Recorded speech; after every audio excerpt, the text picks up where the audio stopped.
down and we're going to talk about the issues together. We are addressing a lot of issues in District 13. And as I'm campaigning out here, I'm learning even more of the issues that are in District 13. And what we have to do is, one representative cannot do it all. I have to have your help. I will not be an effective representative if I'm thinking I'm going to go to Austin and just be a one-man show. That's not why I go to Austin. That's not why I'm going to Austin. I will be the voice of the district, but it takes everyone working together to make District 13 better. I was talking to someone earlier today, and she had a really interesting perspective on a teacher retirement issue. Well, I'm not a teacher. I know about TRS and those sort of things, but it was a very interesting little loophole in the retirement system that only a teacher would know about. So we sat down and had a really interesting conversation, and I said, wow, thank you for taking the time to do that, because now I can now know exactly what you need, and we can go forward and do that. So no, I'm not just expecting y'all to come and say, hey, we need this, X, Y, and Z. You shouldn't be surprised, David, if I call you and say, hey, this is coming across my desk. I need your help with this. We need to rally the troops. And that's what it's all about. So enough of that. Let's get to questions. How about that? That'll work. I'm just going to go down the list, take as much time as you need to answer each one, and then we'll move on to the next one. Perfect. Okay, our first one is, what is your position on border security, illegal immigration, and amnesty for those who have entered our state illegally? What can the state legislature do to address these issues? Simply put, we have to secure our border, period. That is a national security issue. We have to secure our border. When I lived in Ecuador and with the embassy staff, I was even on the staff there, and anytime I was around the country, we traveled all the corners of Ecuador, at any moment I could be stopped by an immigration policy official, and they can ask me, where are your papers? Why are you here? How long are you authorized to be in this country? And I have to present them my documentation and say, this is why I'm here. Why can't we do that here? Why? We need to determine who is coming into our borders, why are they here, and who are leaving. Okay? So illegal immigration by its own definition is illegal. Let's enforce the laws that are on the books. Now, I am for legal immigration.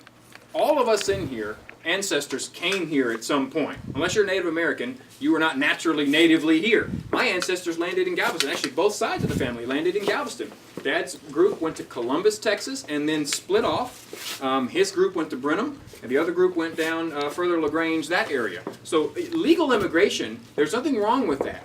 My ancestors came here because America had presented a better option than to work hard, make something of yourself, and provide for your family. Those options are still here. This is still the American dream. Now here's what's different about my ancestors. They came here and assimilated into this culture. They learned the language, they adopted the culture, and became productive members of society. When I was in Ecuador, no one was holding my hand speaking English to me when I was walking down on the street. I either learned Spanish, or I didn't eat, or I couldn't order food, couldn't get a taxi. Why is it any different here? Okay, so that's my thing about legal immigration versus illegal. Amnesty, not for it. If an illegal immigrant is caught committing a crime and they're arrested, they should be deported. I don't understand why we can't do that. We have people in the system, they're arrested, in jail, you have them there. It's not like they're out hiding somewhere, they're right here. Send them right back. One of the things that we do want to focus on is, we talk with a lot of DPS people, a lot of border forces that we have. We have to continue funding, equipping, and training those forces. They're doing a great job down there. They are turning the tide, okay? But it's not cheap. So therefore, I do support Governor Abbott's strategy of sending the bill to the federal government. Now, are they going to pay it? That's not my decision to make. But the federal government needs to know if we are doing their job, because their job is immigration policy. It's not our job to do this. But since it's not being done, Texas has to step up and fill those shoes. Position on high-speed rail. If you are for the high-speed rail system currently proposed to pass through Grimes County, tell us why. If you are against it, give us your strategy to successfully oppose it. I'm going to address something that's at the heart of all of the issues in Grimes County. So let me talk about eminent domain. Let me talk about that first, because that is kind of the overarching situation here, okay? Eminent domain is a useful government tool, but it has to be balanced, okay? Anytime there is a taking, not only does the landowner need to be justly compensated, but they need to be timely compensated. That's very important. One of the things that I think needs to change about eminent domain, currently there's only one pre-filed bill about eminent domain, and it only addresses a taking for recreational purposes. I think we need more. This is what I propose we do. A couple items. One is, currently, the definition is public purpose. The government can take property for a public purpose. Well, here's the issue with that. A lot of times they're taking it and not using it for what they said they were going to. So I propose a change in the definition from public purpose to public use. Let me give you an example. In San Antonio, the officials there said, we need eminent domain because we're going to take this property and make a reservoir. Well, they took the property and they didn't make a reservoir. They made a Toyota plant. That's where it was supposed to be reservoir, now it's Toyota plant. I'll be real honest with you, that's a lie. I think it's a social contract. Whenever the legislature or government says we're going to do something for a certain purpose, if they don't do it, I think they're breaking that social contract. So I think we need to change it to public use. And here's another thing we can do with that. Let's say they're going to build it to make X, Y, Z, okay, and they don't make that or use that property with that, I think the landowner should have a shot at getting that property back. If the government takes it for a certain purpose and does not use it for that purpose, I think there should be some clawback there. Second of all, I think we need to look at valuations. Currently, the Private Property Protection Act has a taking is defined as if it reduces your property by 25% value. I think that's an arbitrary number, because we all know if you've got a piece of property and they take a 30-foot strip down the middle and put, for instance, a power line, that fundamentally changes your property forever.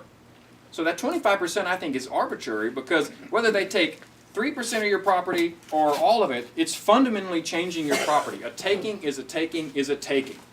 I think that number, that should be changed. Finally, and one of the other things we want to see is, I think we need to shift the burden away from the landowner to the condemnor. Right now, the landowner has a burden to prove why this should not happen in the eminent domain process. I think that should be switched. I don't think the landowner should have the burden to prove why it should not happen. I think we should switch that to the condemnor. Okay, so that's the first issue about eminent domain, because that's going to cover a lot of issues we talk. So I wanted to get that out first, so you've got my thoughts on that. Now let's talk high-speed rail. In the 2013, the Reason Foundation did a study comparing high-speed rails in Asia and Europe to potentially what can be done here in the United States. And what they found, I think, was very interesting. Of all the lines, high-speed rail lines in the entire world, there are only 2 that are profitable. One is in France, one is in Japan. So that gives me some sort of pause right there to begin with. Second of all, they say you need between 6 to 9 million riders per year to make it profitable. 6 to 9 million.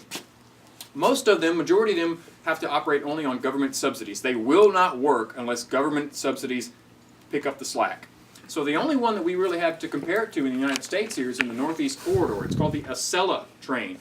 I actually ridden on this train when I lived in Washington with the State Department. And so it's in the very populated Northeast Corridor. A lot of people live on that line, and a lot of people travel that line. But only 3.4 million people per year use the Acela service. 3.4. And you need 6 to 9 to make it profitable. So I mean, the numbers just aren't there. But beyond that, there are some greater things going on with rail and transportation services around. It represents only about 10% of all miles traveled on land, both conventional rail and high-speed rail, less than 10%. And that's a drop, a big drop over the last 10 years, almost a 10% drop every 10 years. So it's just, the numbers just aren't there. So not only do the numbers not work, okay, so that's the first negative. Second of all, let's talk about public-private partnerships. I'm not opposed to public-private partnerships. Matter of fact, I think the government has a lot to learn from free market operations. I'm a small business owner. If the government worked more like my small business, I think we'd all be in a better situation here, okay?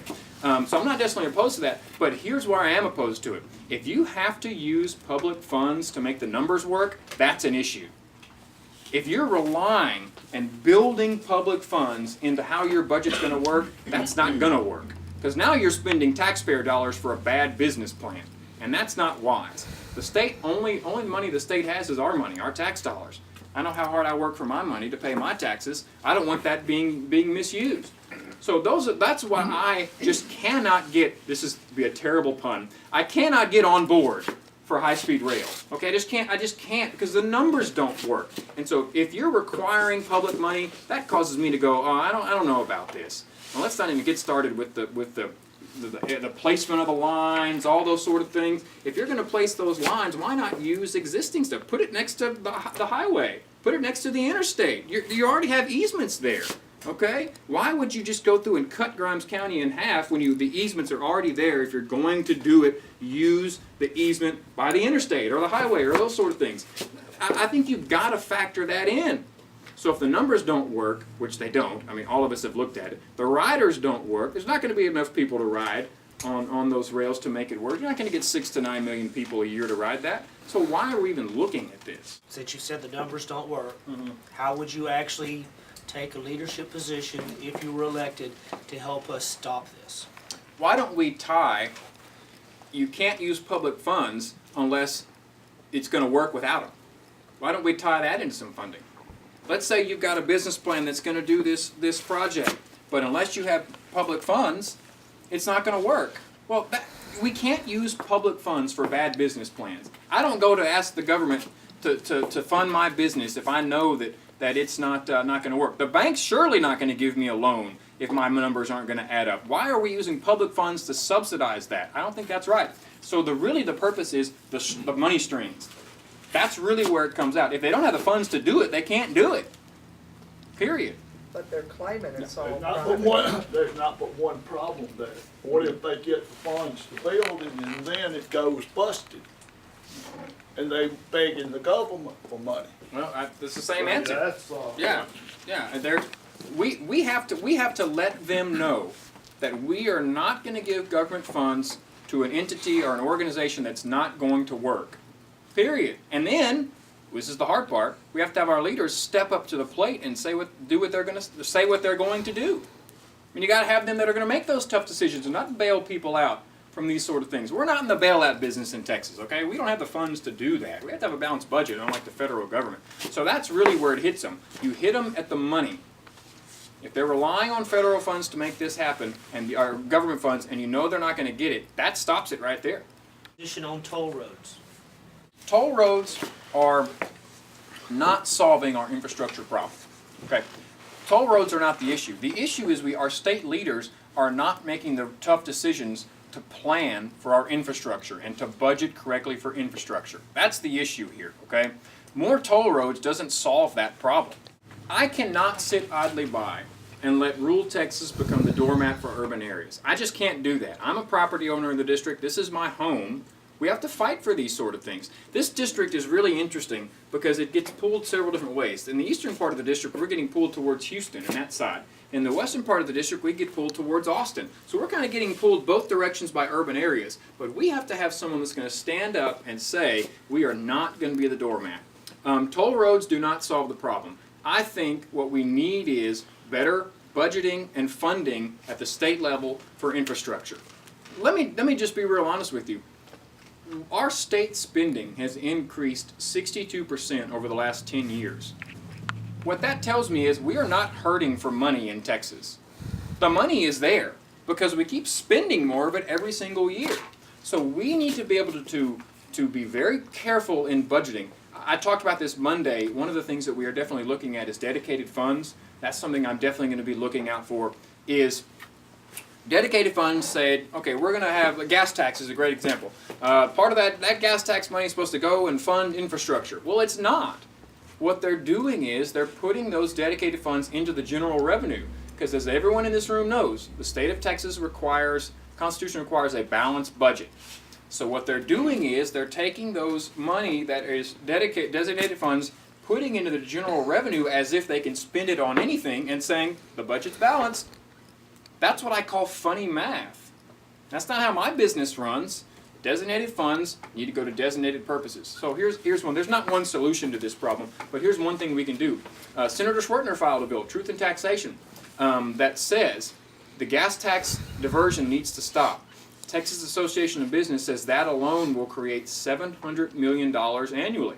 Now that's a drop in the bucket, okay? We're talking about $5 billion per year that TxDOT says they need, but that's just one change that can create $700 million. There are lots of other ways that we can start looking at that. So the problem is not toll roads. That's not the solution. The solution is better planning, better budgeting, and better focus on infrastructure future spending in Texas. That's the key. I believe that if roads were built with public funds, they need to stay public roads. A toll road project that is in the final planning stages. It's referred to as a State Highway 249 toll road. Have you had the opportunity to gain any personal knowledge on this particular project? This is an extension, I believe, of other toll roads that are coming out of Houston. That's correct. I mean, this is not a standalone toll road. This is connecting kind of other areas from that area. Once again, a toll road is a great example. Just like if you're going to Austin now, and we had to go to Austin a couple of times for meetings, and 290 there is now a toll road. I mean, you can. There's apparently some sort of free exit you can take that'll get you off, but I have yet to find that exit. That's wrong. I mean, that is not right. We need public roads. If they're built with public dollars, they need to remain public. Now, the toll road here, like I said, kind of an extension of that, very similar, where they create and kind of morph into a toll road. I don't think that's right. What would you be able to do as our state representative to change that project? This is echoes of Trans-Texas Corridor. All these issues are actually. And if you remember back to the Trans-Texas Corridor, what it took was a group of people. I'm not going to sit here and blow smoke at you. One representative cannot stop a toll road right here. It's not going to happen. So you got to join with Senator Schwertner. You got to join with other senators and representatives in this area. One representative in the wilderness isn't going to solve anything. So what we have to do is get the state leaders in this area to band together. But the real issue is grassroots. The reason we beat Trans-Texas Corridor is because people like y'all stood up and said no. And you started calling your representatives, calling your senators, and we had enough people, the tide turned, and all of a sudden everyone's saying, I can't vote for Trans-Texas Corridor because everyone's telling me not to. That's the solution. It has to start at grassroots. One representative is not going to be able to stop a toll road. And if anyone tells you any different, they're lying to you. I'll just be real honest with you. So it takes a combination. It takes all of us working together. I will work my hardest in Austin to stop anything I can from the official side, but it takes grassroots levels doing that. You will fight to stop the 249 toll, is that what you're saying? You will fight in Austin to stop it? That's what we're saying. You're against it and you want to stop it? That's what we're saying. That's what you're saying? Okay, yeah, it's an important one to know. That's a real important Yeah, issue I to agree. this group. That's why their decision on who they're going to vote on in this election hinges on that particular topic. That's how important it is to this group right here. I'm not for toll roads for convenience. It's not why we need a toll road. I can get to Houston 36 minutes faster. What good does that do us here? I mean, that's not what the goal is. I mean, come on, we can't sacrifice Grimes County or all these counties here just because we want to get somewhere 27 minutes faster. I mean, that's ridiculous. To improve our existing roadways, as our representative, what will you do to procure funds to maintain and improve our roads? How will you ensure we receive an allocation from the rainy day fund, which was approved through Proposition 1 in the last election? We have to be very careful with rainy day funds. What the cap right now is around $7 billion is where the cap is, and what they're saying is anything over that can be used for certain projects. I agree with that. I think $7 billion is probably a good cap to have there. That needs to stay there because things are good in Texas, but we've seen what oil prices have done over the last couple weeks, couple months. And let me just give you a real world example. I do a lot of oil and gas work for landowners in Burleson County, and almost all of our oil and gas projects have been tabled because the prices are so low. And so one of our big sources of funding in Texas is the oil and gas industry. We all know that. There's no secret about that. So times are great now, but they might not always be great. We need that rainy day fund to cover for those sort of things. Above the $7 billion, I think we should invest in projects that have a long-term lifespan. Whether that be infrastructure for roads, I think we need water infrastructure, very important too. I'm sure we can get into that later. But that's one of the things we have to do. Specifically, what we have to do is we have to prioritize our projects. And I think local input should be very high in those prioritized projects. I think we need to bring local in and say, what are the most important top 10 projects in Grimes County. Let's rank those in order. I mean, TxDOT already does that. I've seen these lists. They have these huge hundreds and hundreds of entries that say, this is where the project is. We've got Highway 60 in Burleson County where lots of people die on every year, and Lois got in there and fought and got us our funding. But I've seen these TxDOT lists. They're just huge pieces of paper that rank order the projects all across the state. We need to do that in each county. And the local people need to have input and say, these are our top priorities. That's the first thing. Got to prioritize spending. There's never enough money to go around to do everything we need to. But we got to prioritize our spending, and then those are the issues that we go for. And those are the ones that we push for. Those ones that are the top priority. And then that gets checked off, and then they keep moving up. That's how you do infrastructure projects. You're not going to get every single infrastructure project overnight. It's just not going to happen. There's not funds for that. But if we prioritize and say which ones we're going to work for first, that's what we need to do. Prioritize and organize. TxDOT's not too popular in Grimes County. Or elsewhere. If you get elected, what are you gonna do in Austin to see that TxDOT, they come to these meetings, they're totally unprepared. They give a generalization, they expect everybody to accept it. You know, somewhere, our legislature or something, somebody has got to do something about the way TxDOT operates. At the end of the day, TxDOT's funded through the legislature. And that's the main power that legislators have, the legislature has, is to say, listen, you're a bureaucrat. I mean, that's what they are. I mean, they're government workers, bureaucrats. And if they're not going to listen to what we need and what our thoughts are, then why are they there? I have to listen to my clients or they're going to fire me. So, I mean, that's how it works in the real world. So what we have to do is, TxDOT, I mean, it's just like any government bureaucracy, it gets bloated. That's where Sunset comes in. That's where the state auditor comes in and says, hey, all this stuff is just fluff. Okay? So Sunset and state auditor needs to step up and start doing their job. They do a good job with that. But I mean, TxDOT is one of those that's just so bloated that there's lots of ways to cut back. One time I spoke with Lois Colkhorst and one other senator. And they said that the power of the bureaucracies of those agencies is huge. And they you have to be in the Senate or the legislature for years just to build up enough influence to me, like you just said, you're in charge of a bureaucrat. You can fire him at will. But Lois, she told me, like, that's not as easy as it seems. How can you do? How would you change that? How can you make it to where, hey, you're working for us? But it seems like, the dog's wagging the tail's wagging the dog. It seems like the bureaucrats are in charge of y'all. How do you make that right? Is it easy as? No, I mean, accountability is tough in state government, and here's why. The only way that you gain power in the legislature is seniority. That's just how it works. That's how government works. As a freshman legislature, not only are we at the bottom coming into this, but we're actually being elected after everyone's already been sworn in, after the speaker's been voted on, and the committee assignments have been made. Okay? So I'll just be honest with you. I have a lot of committee assignments that I'd like to get, but it's going to be what's left. That's just the realities of this legislative session for our representative. Unfortunately, that's the situation that we've been put in with this special election. What is left? And so the only way that you gain power in the legislature is time. That's just how it works. That's how the system is built. And so what you have to do is, that's why I said earlier, one representative in the wilderness isn't going to get a dang thing done. But if you join people like Senator Schwertner and now Senator Colkhorst that have been there and have some power to pull, that is how you get things done. You team up and you work together.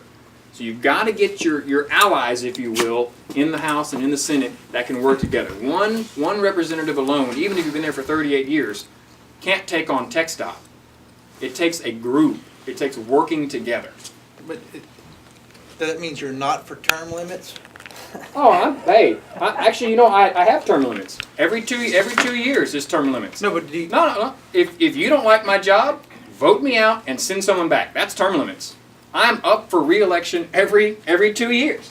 And so if you don't like the job I'm doing, that's fine. I'm a big boy. I can handle that. My goal is to work hard for District 13. If people don't like that job I'm doing, that's fine. You can vote me out. I'm not in yet. You can vote someone else into office, and then that's a term limit. There's no guarantee that I make it or that I get reelected, reelected, reelected. The only guarantee I have is I wake up every day, work hard for District 13, do what I think is right for the district, and if you don't like that, you can vote them out of office. Watch some of these Texas senators, they get into the system and they just kind of start getting clout. Yeah. And 30 years later, they're totally out of touch with the No. people. I think that's terrible, okay? That's not public service, all right? That's getting entrenched, and all of a sudden you're trying to keep your job, so you're fat-catting with everybody just to keep your job, okay? This is why I like the Texas legislature. It's built different than that. For people that aren't independently wealthy, aka me, it's built different like that. When I have to work for a living, okay? So when I go there and work hard in the session, all those sort of things, after that session, I got to go back home and make a living. I have to be back in the district with you. I mean, I'm a resident of this district. This is where I make my money. So one of the things that I think is an advantage for me is I live, work, and make a living in the district. This is where I'm from. And so whenever I'm not in the session, I'm not going to be just catting around in Austin getting a big steak dinner with all the lobbyists.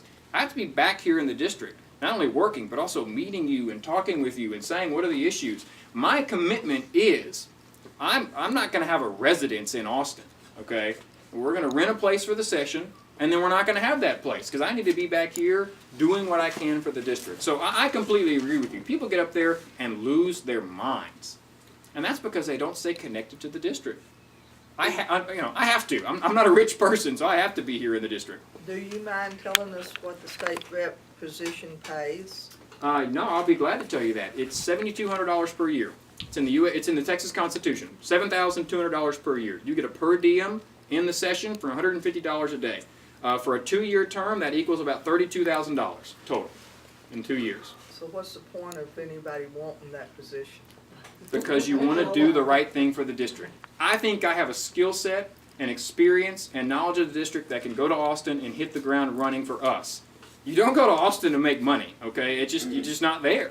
You make $7,200 a year. That's in the U.S. That's in the state constitution. The only way to change that is for the public to have a constitutional amendment and the public to approve that. I don't think we're going to vote a pay raise for a politician anytime soon. It's a venture to say you spent more than $7,200 on your campaign. That is correct. That's why I like the Texas legislature. It keeps us connected. I have to come back in the district because I have to work. And so that's one of the things that makes this a little bit different. It seems as though the Texas Transportation Committee is their, report. I mean, not their report, that's who they report to. Mm-hmm. Do you know anything about that or how that works? Or it just seems like whenever we tried to get answers about why this toll road was even higher up than it never made the top 100 needs in the state of Texas. We kept on asking Bob Appleton, who was the director of the whole project, how did this get to be what it was? And there were no answers. How do we find out how that happens when the needs are not there and you use that much money to build something that isn't needed? The crash data was not correct, the usage data was not correct, and so we uncovered all of this, but it didn't seem to help. They were going to build it, and there wasn't any other answer but that. And the Texas Transportation Committee, as we as a grassroots organization, when you say grassroots has to link with you, go forward, we are ready for that. But where would you take us with that? We offer government transparency. When you're dealing with bureaucracy, it's made to self-perpetuate. That's just how bureaucracies work. And so one of the issues with that is we can be as transparent as we want to in the legislature, but until TxDOT starts being transparent, you're talking, I'm not going to say anything illegal or shady is going on, but bureaucracies work by people operating behind closed doors without public being there, making all these decisions that affect our lives in a meaningful manner without having input. That's how bureaucracies work, and that's not right. Bureaucracies have it backwards. They work for us. State money funds those organizations. The legislative process itself is a very, it's always compared to making sausage. You kind of don't know how it goes out. But the bureaucratic process is even worse. And that's just because it keeps perpetuating itself. I wish I had a golden bullet that would just solve all bureaucratic red tape. I don't think if anyone does, it would have already happened. So it's a constant battle of being vigilant and saying, what's going on behind the scenes. Let's really peel back these layers and figure out what is going on. And if someone's not willing to roll their sleeves up and do that, that's where bureaucracies self-perpetuate. Someone's not looking over their shoulder, and we have to do that. Would a good law be that if they're going to use eminent domain, that the bureaucracy itself is not going to be in control, and that the legislature has to be involved when you're taking Texans' property, private property, which is one of the pillars of our state, Yeah. private property. Would that be a good solution? Maybe having Maybe an an oversight committee of oversight some committee sort. or something. Because is there any oversight? Or they just actually acting by themselves? Like TxDOT gets with these private companies and say they're going to put a highway in, and you don't really hear much from the legislative side. Yeah. They just do it. Is there There's a transportation committee. I mean, the transportation committee is kind of involved in that, and it's kind of their duty to start exploring those things. But this is the issue. And fortunately, I mean, obviously it happens more in Washington and Austin, but this is the issue. It's just business like normal, and that's not working. We have to find a way to make that work better for us. Okay? Like I said, if someone knew that answer, it would have already happened. This is a constant battle. When the bureaucracies have power, they are not going to give that power up without a fight. Oh, well, if you defund them, they'll eliminate them. I don't even know why we have bureaucracies. I mean, In other words, on a highway system, why have TxDOT? If the legislature decides, well, we might need a new road, hire a private contractor to give it a study, and he can do the work much more efficiently. We talked about defunding earlier and how that's one of the big powers is you can take their funds away and that affects it. You bring Pull up their teeth right now. an interesting item that I think we need to look more at. I mean, on these bureaucracies, they mandate regulations that we're supposed to follow. We did not elect anybody in the bureaucracy. Yep. I don't know why we have bureaucracies. I think the government's trying to do too much. I think if the legislature can't handle all the problems that need to be handled, you're trying to do too much. Do not have bureaucracies. Get rid of every one of them, and come back to the local type control like we used to have. Yeah. You bring up an interesting point that I want to talk a little more about. There's a process called a design build program where you have a private company will design and build the road systems, and that's actually worked real well from a free market perspective because it costs less and it's faster. TxDOT is not on the cutting edge necessarily of designing and building. They have government constraints on what they can and can't do. A private company is coming in doing a lot of these where the private company is starting the design and the build of that, and that's saving a lot of taxpayer dollars along the way. A free market way that we can make our roads better, and we can do it with less funds, which I think is a great. Anytime we can borrow free market ideas and apply that to government, I think that's going to make it a better situation. All the bureaucracies could be replaced with free market systems. Just go out and hire somebody that knows the business. I think And free get them market out can of solve. government. Yeah. We used to, in the early stages of the country, we didn't have bureaucracies. This has been added. And Self-perpetuates. I just have real reluctance to even considering a mandate or a regulation handed down by a bureaucracy, because I think it's illegal. I did not elect them, and they have no right to tell me what to do and how to do it. So right now, you don't have a solution to fight that's the $1 million question that you don't know yet. No one knows, not just me. Well, if I mean, this answer have was a out there, someone would already have done this. There's not one solution that takes all of TxDOT and sweeps it under the rug and makes it go away overnight. That's just not possible. Well, it's not possible, but you have to have an idea. Like, I'm looking for my representative to say, hey, we're going to stop these bureaucracies from controlling our people. And I'm looking for you to say, this is what I'm coming to do. Is that something that you Well, want? I've already thrown out all these ideas. I talked earlier about one way that we can bring $700 million annually into our road fundings.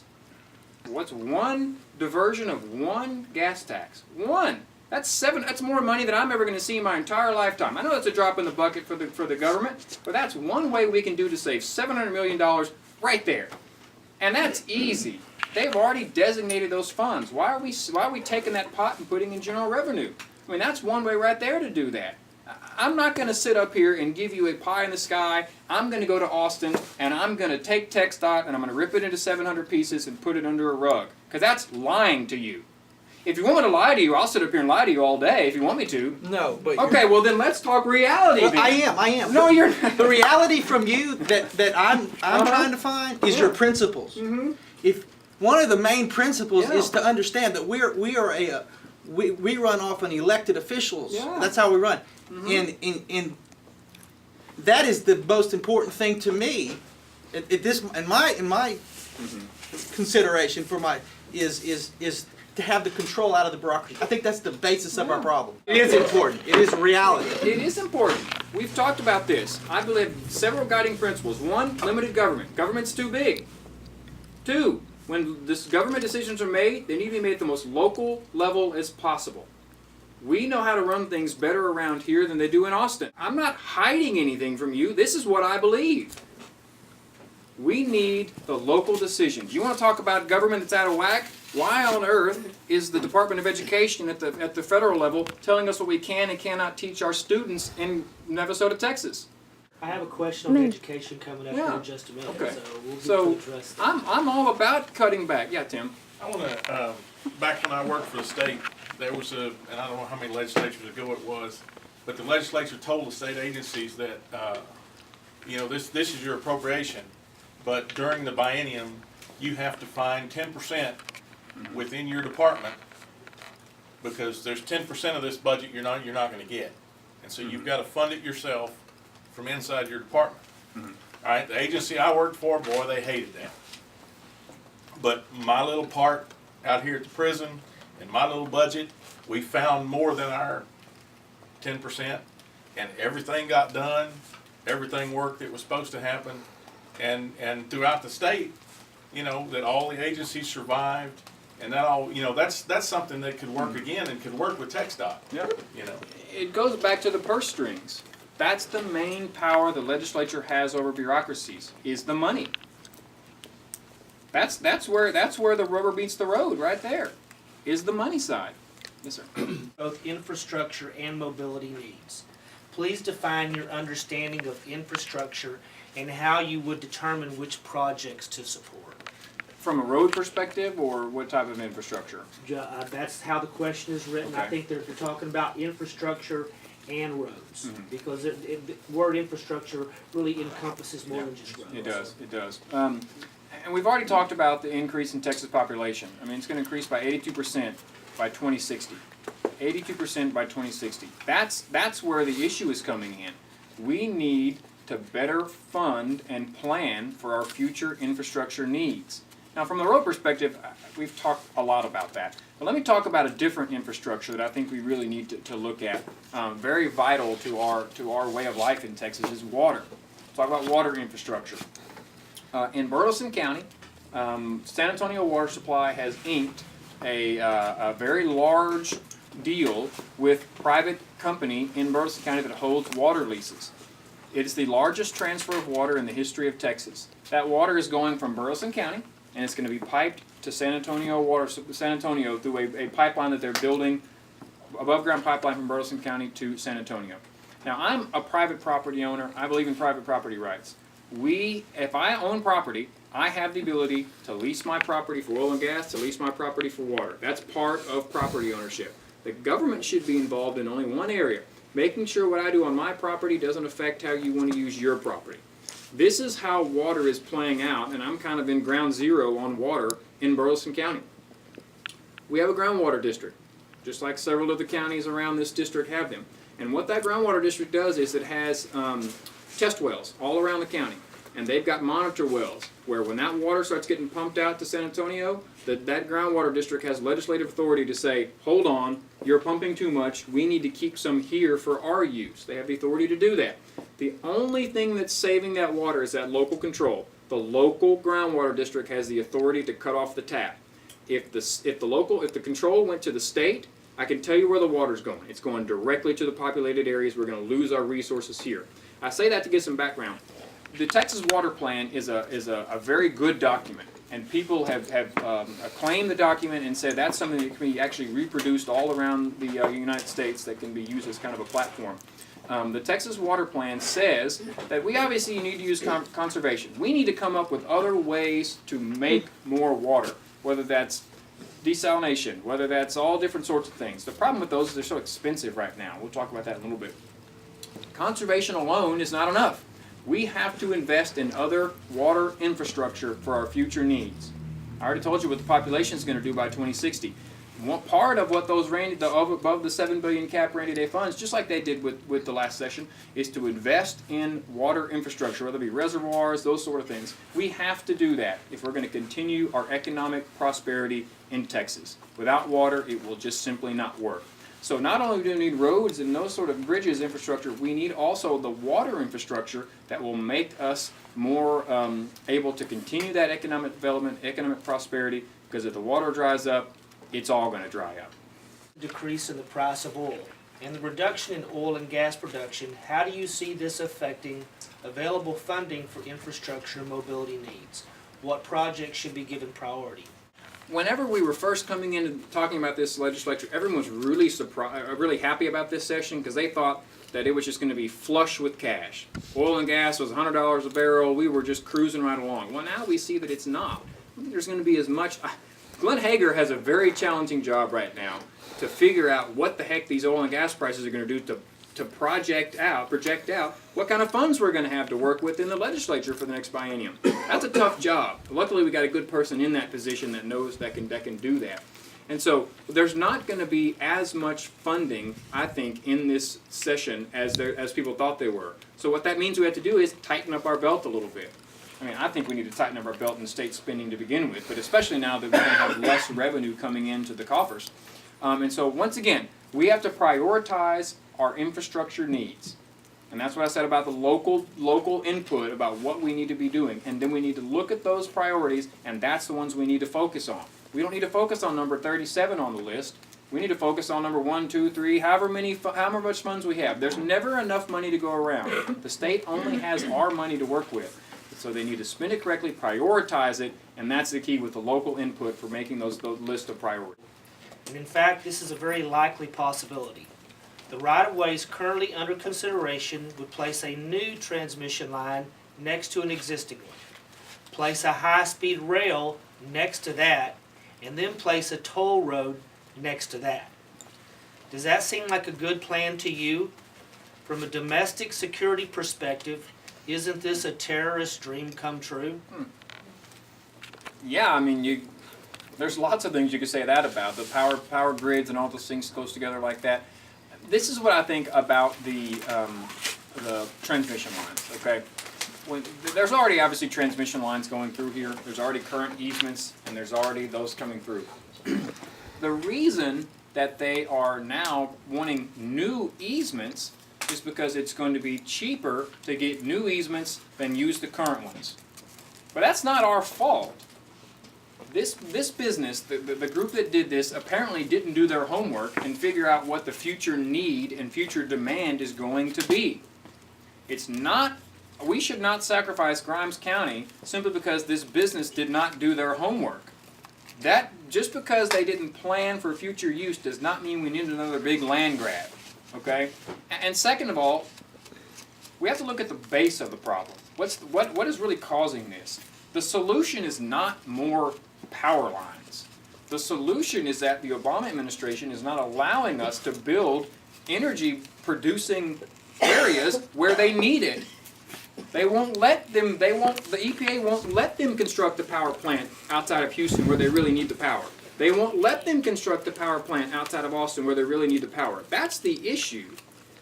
We're putting a Band-Aid on this, by building another big transmission line from here to there. That's just a Band-Aid. That's not fixing the problem. The problem is we need to be able to generate power where they need it. Instead of, let's put it in Grimes County and send it to Houston. That doesn't solve anything. That Band-Aid's the problem. The issue is we need to generate more power where they need it. They are not only able to produce the power, but they were fighting for the right to be allowed to do so and prevent this transmission line from being built at all. Yeah. They're calling it the transmission line to nowhere because it's, from what I understand, they're building it just speculating that it's going to be used. It's not how it should be done. I think you have to exhaust current resources, current uses, current lines before you start spreading out all new ones. Use what we have. And if these people are saying that they can make enough to do it, why in the world are we... There's two generators in Houston fighting to maintain that right now. Yeah. Why is that not happening, Tim? Part of that deal is that they, CenterPoint can build that power line and they can collect their money to pay for it because of the way the PUC and the ERCOT grid is set up. And this is somewhere where the legislature can come in on this, is to change that where the power, the distribution lines or the transmission lines kind of have the economic incentive where the generators don't. And that's like, you know, that's the horse before the cart. Yeah. You know, the cart before the horse, rather. Yeah. You know, that there ought to be the incentive should be to generate the power. Yeah. And you wouldn't need to transmit it all over the place. It's one of the side effects of deregulation that the legislature could correct. Yeah. If we have the ability to use current lines or generation and use it, what we currently have without adding new stuff, I'm all for using our current. Why not? That just makes sense. Why do we want to start crisscrossing counties with lines and this and that if we can do it with what we have already? Do you feel you will be effective and totally dedicated to shutting down the high-speed rail, transmission lines, and toll road? And that's the last question on this topic that I have here. So. Yeah, I mean, that's why we're here. I mean, that's why we're out here doing this.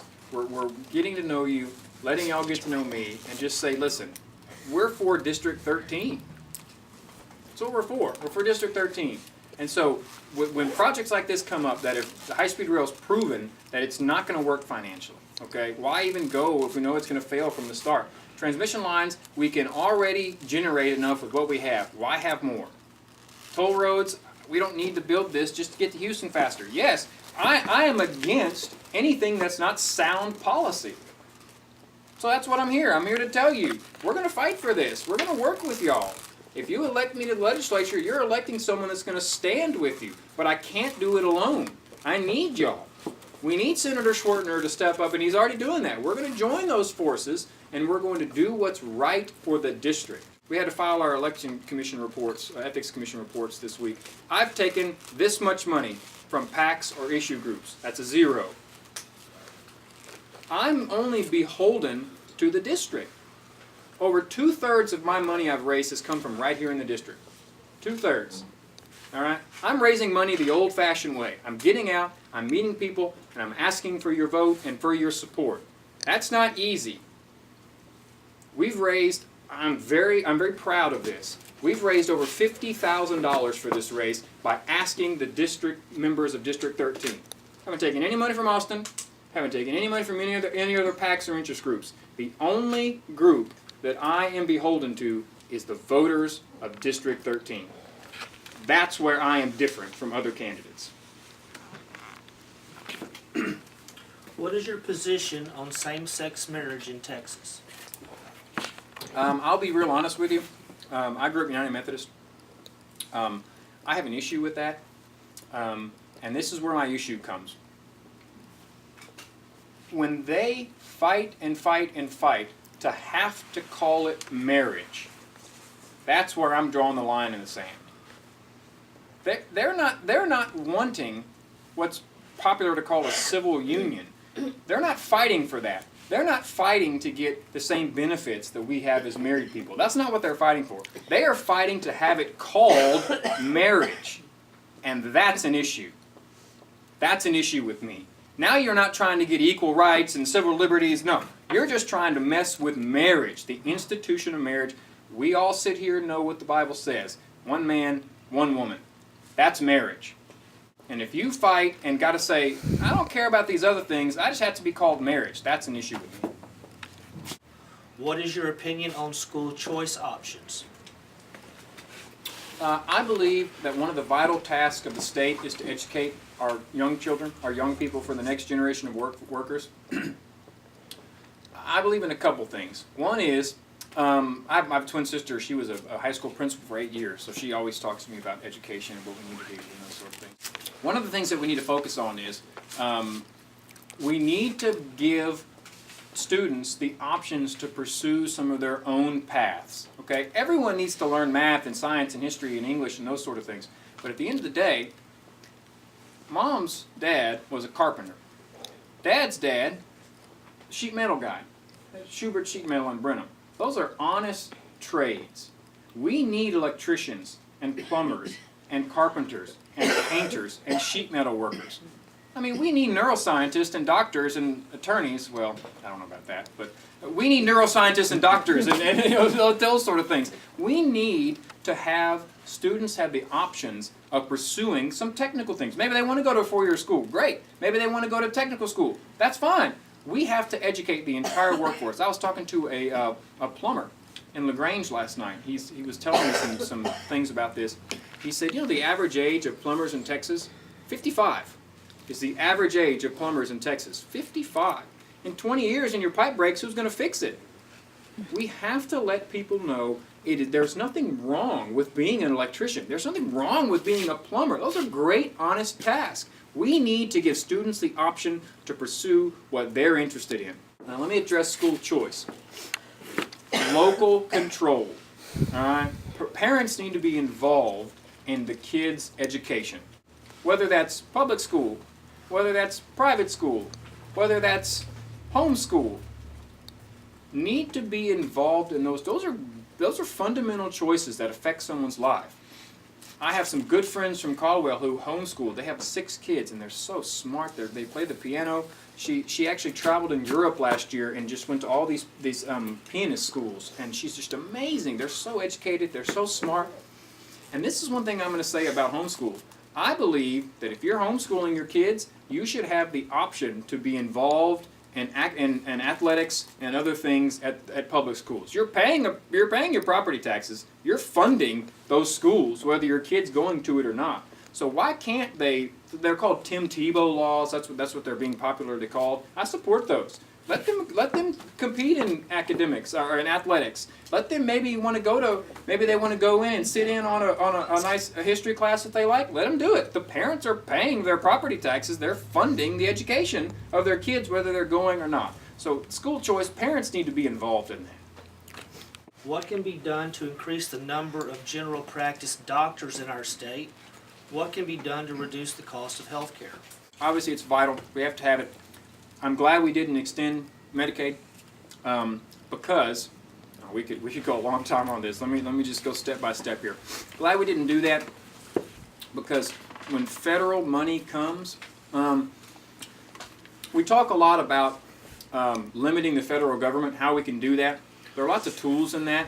One of those is state lawsuits. States can file lawsuits against the federal government, and Governor Greg Abbott did a great job of championing that. One of the ways it's overlooked is under the Commerce Clause of the U.S. Constitution. This is how a lot of federal regulation comes into play. I'm telling you, I'm going to your question here in a second. I'm just going to go around. One of the ways the federal government regulates us is through the Commerce Clause. The federal government says, hey states, I got this big old pile of money. Y'all should come get some of this and use it for your programs. Use it for this, use it for that. You can build all these wonderful things. Take this federal money and do that. And when you take that federal money, they attach regulatory strings to it. And they say, oh, by the way, if you're going to take this money under the Commerce Clause, we can then regulate how you use it. A lot of people talk about reducing federal control of the state. One way to do that is reduce federal money. You know the 2014, 2015 state budget in Texas?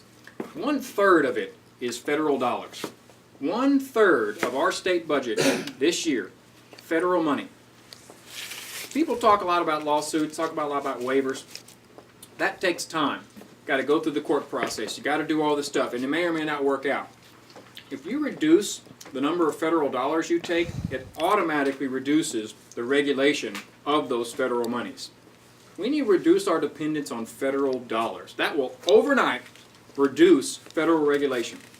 The reason I said that is because I'm glad we didn't extend Medicaid. Medicaid at the state level, the spending will double every 10 years. Every 10 years, the spending on Medicaid is going to double at the federal and state level. That's crazy. There's no end to that. So I'm glad we didn't do that. My thing about rural doctors, recruiting rural doctors, that's near and dear to my heart. I worked in Houston, and I had a pretty good job in Houston. And I could have stayed in Houston and made a lot more money than I make in Caldwell, Texas. But I made a choice that I wanted to come back home to Burleson County, where I was raised, and start a small town law firm to provide quality, efficient legal services to people at home. And here's why I did that. When I moved back home, there were 2 attorneys in all of Burleson County, 2. And the reason that is because we don't produce a lot of attorneys from home. I'm only the 3rd attorney in the history of Snook High School. There's been 3 of us in the history of Snook High School. I'm the first in 30 years. We don't generate a lot of attorneys. We generate even fewer that move back home and want to practice there. I think that's important. I think we need that. I'm going to be real honest with you. I can provide better legal services for Burleson County than somebody that's not from there, because I know Burleson County. It's my home. We need the same thing with doctors. And there's a program. I've been getting around this district and talking to a lot of people, a lot of rural healthcare officials. Met with the hospital here. And what we did was, we discovered, I talked about designated funds earlier, not going to their designated purpose. There is a program, I think it's called HMS funds, that says, doctors, if you move to a rural area, we know you're not going to make as much money just right away. You just don't make as much money. We have some funds that can help you pay some of your student loans. That's a crushing debt. You know, student loan debt has tripled in the past 10 years. Tripled. I mean, that is crushing our economy. That debt's crushing our economy.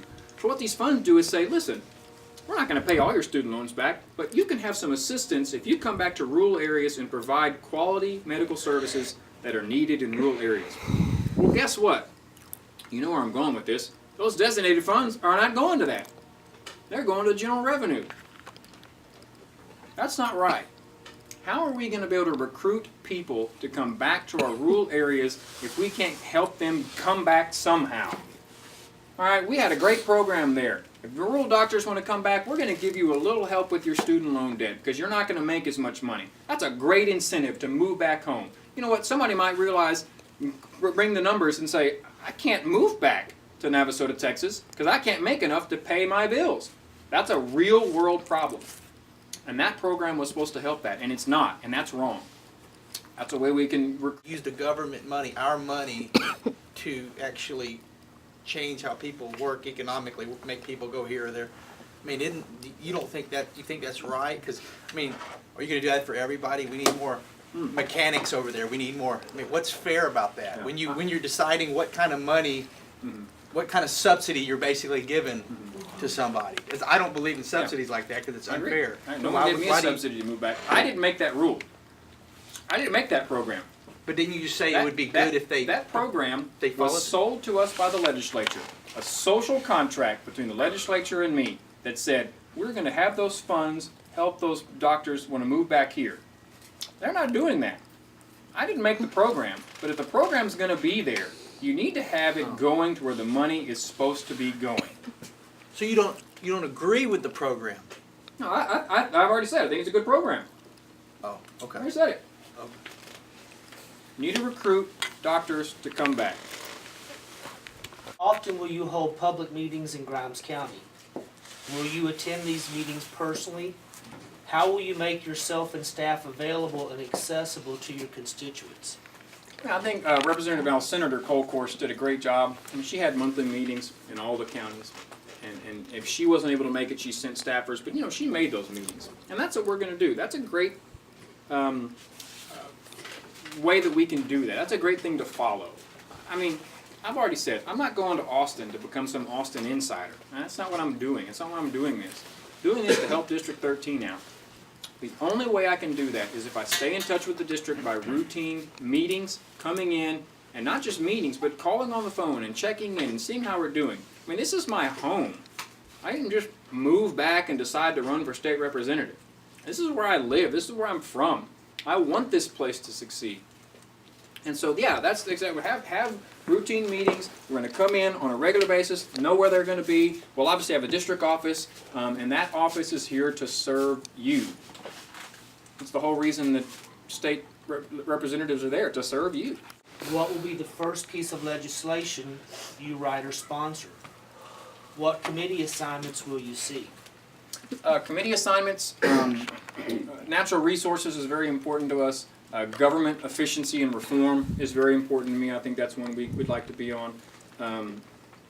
Transportation would be a great one. I mean, that's kind of my wish list. If I'm elected, what happens when you get elected, the Speaker of the House in this situation will call you and congratulate you and say, what are your thoughts on committees? Those are things I'm going to tell him. And I just hope by the time we get there, there's some spots on those committees. Bring that one to me again, David. What will be the first action you take? Mm-hmm. What will be the first piece of legislation you write or sponsor? There's a couple things that are high on my list. We've already talked about one with eminent domain, about changing that definition from public purpose to public use. That's in my top 3 for sure. Second of all, we need to look at the margins tax, franchise tax, they call it either things.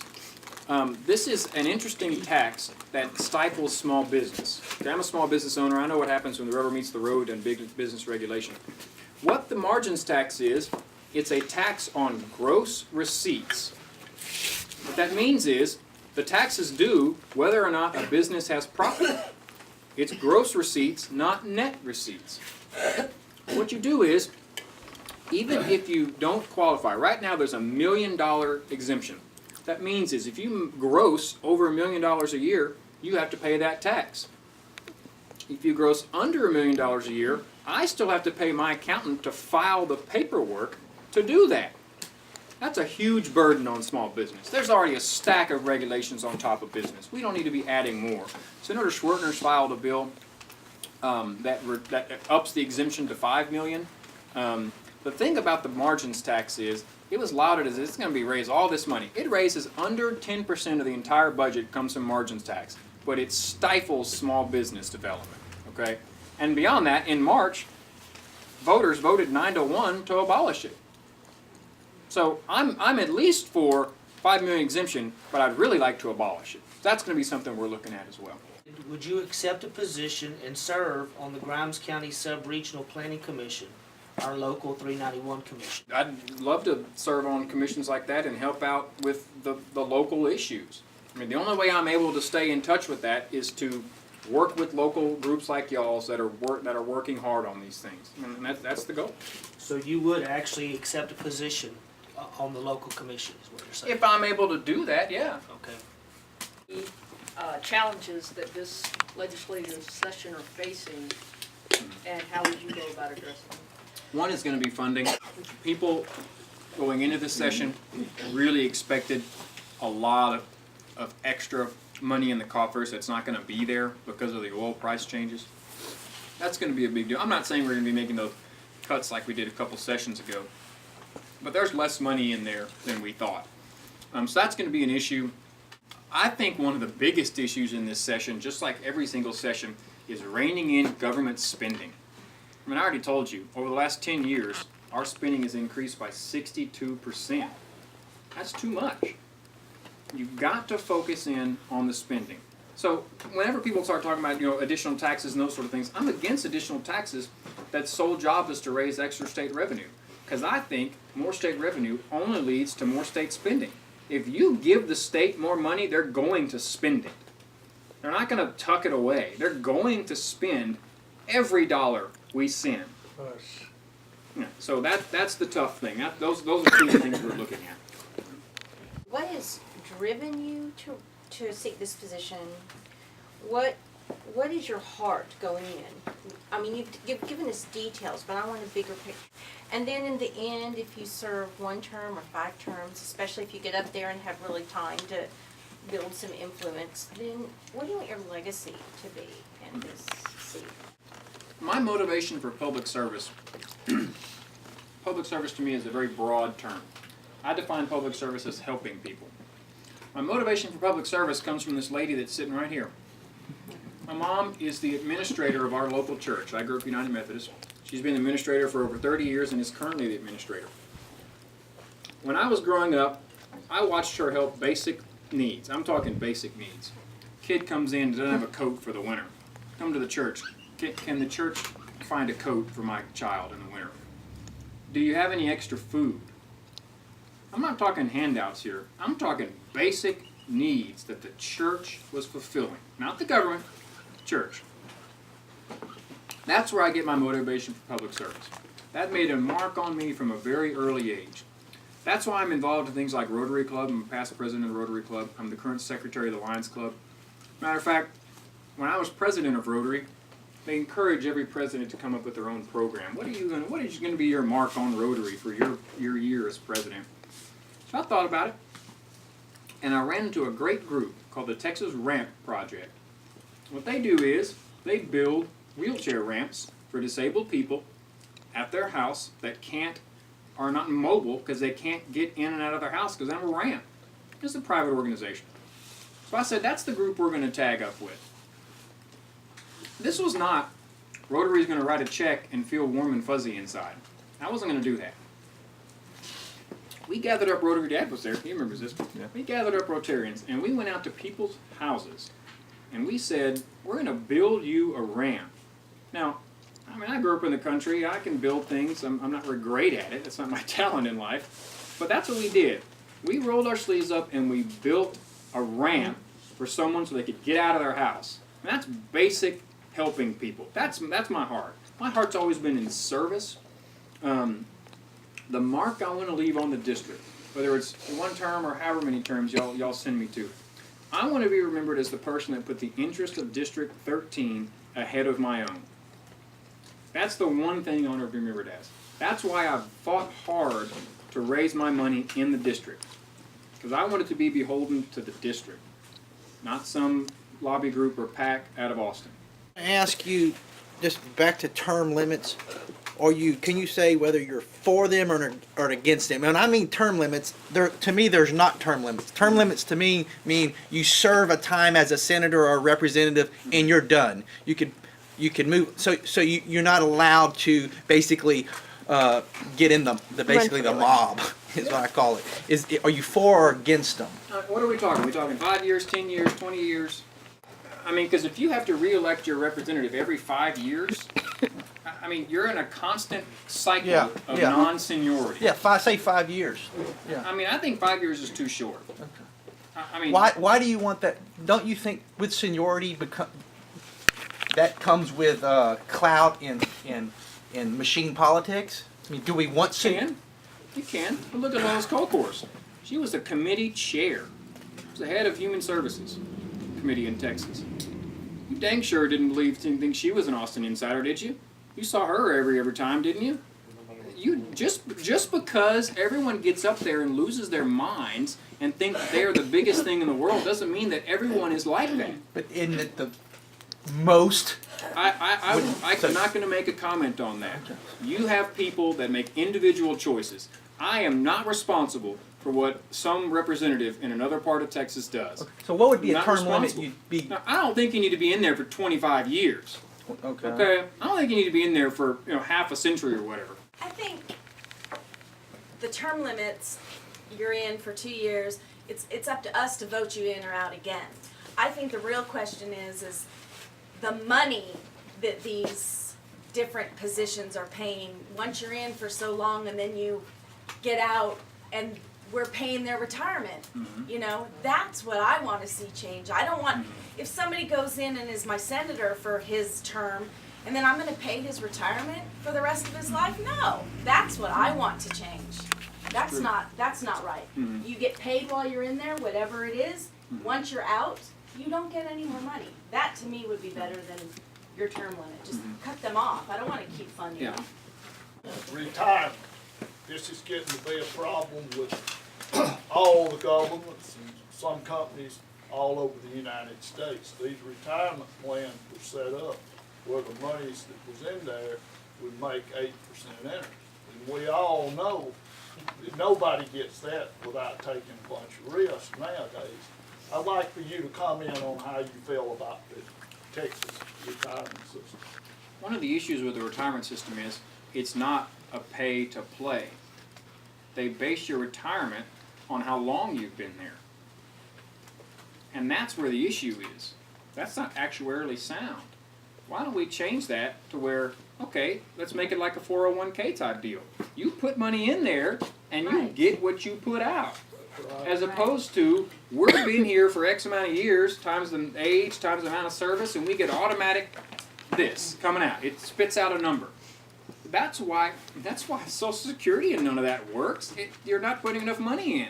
So why don't we have that more like a 401k style where you're actually got some skin in the game, you're putting it in, and that's what determines what your retirement is, as opposed to just, I was here for X amount of years. So you feel like it needs to be changed? I do. I'm unashamed to make this next comment. When it comes to issues like this, there's one person I take my cues from, and that's Jesus Christ. If you read in the Bible what he did, he associated with all levels of society, whether it was taxpayers, lepers, prostitutes, all those sort of. Look in the Bible. That's who he hung out with. He hung out with poor fishermen all the way up to nobles. Pontius Pilate. What did he say about it? He said, when he was on the Temple Mount with the Sadducees and the Pharisees, and they said, what's the greatest commandment? And his response was, love thy neighbor as yourself. The way I read the Bible, which is where I get a lot of my motivation from, it says, judge not, and you won't be judged. It is not my place to tell your sibling how they need to live their life. Jesus was very, very, very strict about this. He was very forward that he said, I do not like sin, but I love the sinner. That's what we need more of. People can make their decisions. This is America. If you want to live your lifestyle a certain way, I have no right to tell you you can or cannot live your lifestyle a certain way. Where it comes to my personal beliefs is, I'm not agreeing with any sort of lifestyle, but my job is not to pass judgment. People want to live their lifestyle a certain way, that's their choice. I know where I get my rules from and where I have my value-based system from, and that's what Jesus would say, ye without sin cast the first stone. I'm not going to pass judgment on them because they have the lifestyle that they choose. It's not my place. Most of the issues that we're dealing with here in Grimes County are going to end up being eminent domain. We're hoping it never gets to that point, but with the pipelines, the toll roads, eminent domain issues, things of that nature. In your field as an attorney on basically with real estate, what would set you apart from the other candidates in better being able to help us, being that those issues are really what we're fixing to be facing? In my practice, I have a very heavy real estate practice, and I focus from the landowner side. So my side is when someone comes to a landowner and says, hey, we want to put a pipeline or something, they then come to me, and I work on their behalf, whether it be reviewing documents, negotiating those documents. Where I think my skills lie and my advantage lies is I'm used to those documents. This is what I do, okay? When the rubber meets the road, that's what I do. And so I'm able to go to Austin and say, I've been here before. I represent clients in this all the time. I understand how the process works, and I can use my legal skills to make it better. I said earlier about the public purposes versus the public use. That might seem like semantics to some people, but that use and purpose language makes a huge difference. And that's the kind of thing that being an attorney with my legal background helps me with when it comes to making laws. Tim? I heard you speak earlier about that when the state legislature makes a social contract with somebody that they need to live up to it. And then I also heard your comments about the retirement system. What are your feelings about employees for the state of Texas that have already retired? That they fulfilled their contract with the state of Texas, and this is what they were offered, and this is what they accepted. They could have chosen to continue to work or work somewhere else even, because that's part of the benefits package. A lot of those state jobs don't pay as much as you could have made somewhere else, but you get the benefits, and so that offsets it. One of the things now that the ERS is talking about is in order to balance themselves, that the retirees are going to have to take cuts. You know, I can understand the working employees if you change the rules and you change things. You know, they're still working. They got an opportunity to go work somewhere else and do something else. But the people that have already retired, they're locked into what their benefits are going to be, and that's a social contract with them. How do you feel about honoring that? Yeah, when we said that earlier about it's not an overnight deal. I mean, you can't just flip the switch and change it. It's a phase-in process. I mean, that's what it is. It's a phase-in process. I'm not saying we just overnight change the complete retirement system for the state of Texas. I don't even know if that's possible. But it's a phase-in process. Yeah, I agree. It's a phase-in process. I appreciate y'all taking the time. I mean, this is the second night this week that I've taken up your evening, so thank y'all for doing that. It's important that we do this right here. As state representative, this is my promise. We're going to do this. I'm not going to go to Austin and disappear. I'm going to be in the district, around, reachable, accountable. Because I cannot do my job without your input. It's vital. If you think you're electing me to go to Austin and blaze a one-man trail, then you're electing the wrong person. I need your help. And without your input, I'm not going to be successful as state representatives. That's what we're asking for. We're asking for your input. We're asking for your help. We've got to team up and do this together. I will fight with you every step of the way. I'm going to do that, but I need your help. I need people there. So I'm going to be calling on you and asking for your input and for your assistance and say, how does this work at the basic level? And that's what I hope I can get. That's what I hope we're going to have, because we're all in this together, okay? So thank you all again for coming out. I appreciate y'all.